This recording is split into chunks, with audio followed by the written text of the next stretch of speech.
Hi மக்களே வணக்கம். அழகு அழகு சீரியல்ல இந்த எஸ்பி சுரேஷ் சார் திருந்தவே மாட்டார்னு நினைக்கிறேங்க. பட்டாதான் திருந்துவார் போல. அவ்வளோ எடுத்து அந்த சூப்பர்டென்ட் போலீஸ் சொல்லி கூட தேவையில்லாம பிரச்சனை மேல பிரச்சனை வளர்க்கறதுக்கு தாங்க அவர் ஐடியா கொடுத்துட்டு போயிருக்காரு. நம்ம அழகுமதி வீட்டில் ஏதோ டான்ஸ் ஆடிட்டு இருக்காங்க, ரீல்ஸ் பண்ணிட்டு இருக்காங்க. ஃபோனை லைவ்ல வச்சுட்டு இதை யாருமே கவனிக்கல. நேராக உள்ள வந்தாரு. பெரிய இவர் மாதிரி என்ன பண்ணுறாரு, என்ன சும்மா விசாரிக்கிற மாதிரி அந்த சர்வனட் வயலட்டை விசாரிச்சுட்டு, லேடி கான்ஸ்டபிள் இவங்களை கூட்டின்னு போய் விசாரிங்கன்னு சொல்லிட்டு, என்ன நினச்சிட்டோமா இதுனா உங்கள் காலேஜ் டீச்சிங் லெசன் நடக்க நினச்சிக்கிட்டியா, என்னோட ஸ்டேஷனில் எம்எல்ஏ கம்ப்ளைண்ட் கொடுத்துருக்க, அவர்கிட்ட போய் சூப்பர்டென்ட்கிட்ட போயிட்டு கம்ப்ளைண்ட் கொடுத்துருக்க, அவரும் உன்னை வெளியே துரத்த என்ன பண்ணியிருப்ப, உன் மனசில் என்ன நினச்சிருக்க, ஒழுங்காக காலேஜ் போனோமா, பசங்களுக்கு பாடம் எடுத்தோமா, அது மாதிரி இருந்துக்குமா, தேவையில்லாமல் எனக்கெல்லாம் நீ பாடம் எடுத்துக்காத, அவ்வளோதான், என்ன பண்ணுன்னு எனக்கே தெரியாதுன்றாங்க. பார்த்து பேசுங்க, ஏற்கனவே கம்ப்ளைண்ட் கொடுத்த வச்சு தான் இந்த அளவுக்கு நீங்கள் வீட்டுக்கு பேசியிருக்கீங்க அப்படின்னா, அவங்க அப்பாவும் அவங்க அம்மாவும் பேசாமல் இரு, அவங்க சார் உட்காந்து பேசலான்னு சொல்லிட்டு, நான் ஒரு பெரிய மனுஷன் பேசுகிறான்ட்டு அவர் கூட முகம் கொடுத்து பேசலை இந்த எஸ்பி சுரேஷ். எங்கள் அப்பா அம்மாலாம் பயப்படுறாங்க, கொஞ்சம் மெதுவாக பேசுங்க, தப்பு பண்ணது நீங்கள் தானே, அதனால தான் நான் சொன்னேன்றாங்க. தேவையில்லாமல் பேசுகிற வச்சுக்காது அவ்வளோதான்னு சொல்லிட்டு திருப்பி மிரட்டிட்டு போகிறாரு.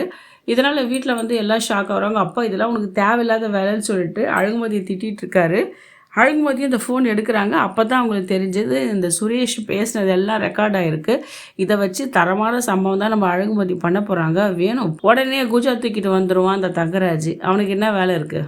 தங்கராஜ் வேறு பொண்டாட்டி வேறு டார்ச்சர் பண்ணிகிட்டு இருக்கான். என்னடி மன்னிப்பு கேட்க சொன்னேன், உன் வீட்டில் அவ்வளோ அவமானப்படுத்துகிறாங்க, என்கிட்ட மன்னிப்பு கேட்கல. உன் அண்ணன் ஒன்றா இருக்கான்ல, அவன் கூட என்னை மன்னிப்பு கேட்கல. உன் தம்பி பற்றியா அழுது நைட் ஃபுல்லாக அழுது என் காலே அபிஷேகம் பண்ணாண்டி கண்ணீரால். அவன் மச்சான் இவன் இருக்கான் பற்றியா, திமிரு பிடிச்சவன், அவன் கொழுப்பு அடக்கிறண்டின்னு சொல்லிட்டு தேவையில்லாமல் ரேவதி கிட்ட சண்டை போட்டுட்ருக்கான்.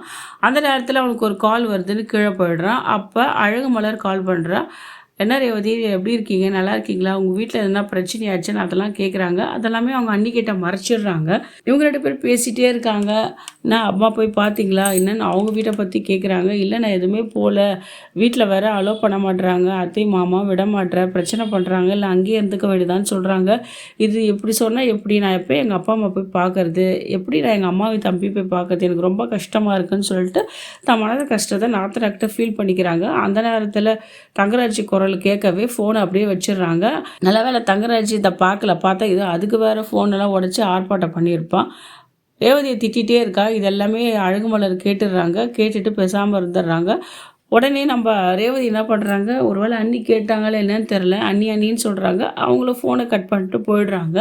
நடந்த விஷயத்தெல்லாம் பாக்யராஜ்கிட்ட ஃபோன் பண்ணி சொல்லியிருக்காங்க.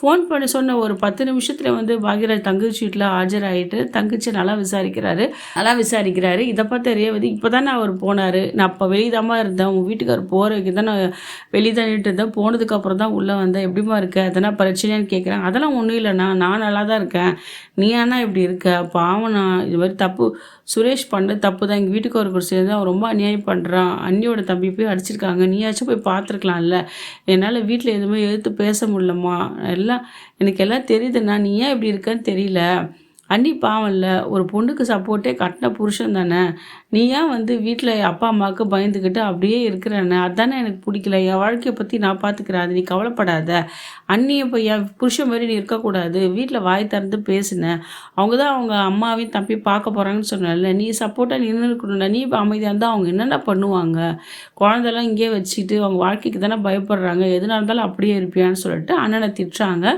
எனக்கு எல்லாம் புரியுதுமா, ஆனால் என்னால் அப்படின்னு பேசிட்டு சொல்ல ரேவதி மாமியார் திட்டுறாங்க. நீ எதுக்கு தான் என் வீட்டுக்குள்ளே வந்தேன், என் பையன் வரட்டும் சொல்கிறேன், என் பொண்ணு வாழ்க்கை நாசமாயிட்டேன் திட்டிட்டு போயிடுறாங்க. அவங்க அப்பா அம்மா தவிர இவங்க நல்லாங்க தான் இருக்காங்க. ரேவதியும் அன்னிக்கிட்டே நல்லா அன்பாக தான் பேசுகிறாங்க. ஒரு நாத்தனார்கிட்ட எப்படி மரியாதை கொடுக்கணும், ஒரு அன்னிக்கு எப்படி மரியாதை கொடுக்கணும்னு சொல்லிட்டு எல்லாத்துலேயும் ஷேர் பண்ணிக்கிறாங்க. அண்ணனுக்கு புத்திமதி சொல்கிறாங்க. அண்ணா நீ அண்ணியோட லைஃப்பை பாரு, அன்னிக்காக பேசுனா இப்படியே இருந்துடாத, பின்னாடி ரொம்ப கஷ்டம், என் வீட்டுக்கார குணம் அப்படி தான், அவரை நான் சமாளிச்சுக்கிறேன், என்னை பற்றி நீ கவலைப்படாத அப்படின்னு சொல்லிட்டு அண்ணனுக்கு தைரியம் சொல்கிறாங்க. அண்ணனும் தங்கச்சி மேலே உஷாராயிருமான்னு சொல்லிட்டு கேர் பண்ணி பேசிக்கிறேன். இந்த பாண்டிக்கு பார்க்கவே ரொம்ப அழகாக இருக்குது. நாளைக்கு சுரேஷோட பொழப்பே நாளடிக்க போகுது சோஷியல் மீடியாவில். அந்தளவுக்கு மதி தரமான சம்பவம் தான் பண்ண போகிறாங்க.